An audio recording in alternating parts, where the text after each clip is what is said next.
kye baagala okukola kisesa ne Mukama era kireetera Mukama okuduula. Baagala oswale baagala obere mu nsi nga tolina mugaso.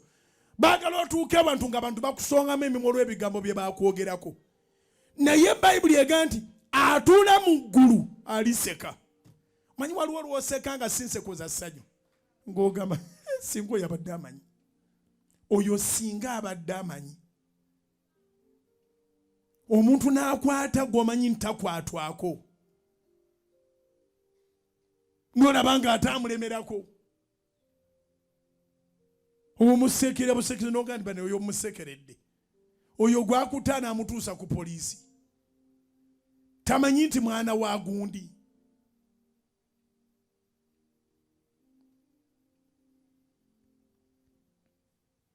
Mukama atuula mu ggulu aliseka.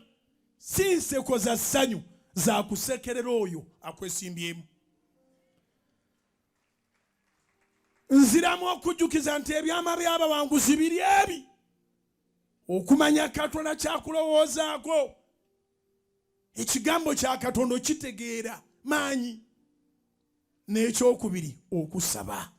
Ekikulumba tosirika totuula teweekweka. Mbu baagala osooka obulemu. Mbu bakunyigiriza ku mulimu baagala olizayininge. Manya Katonda olabe ekinaaba baako.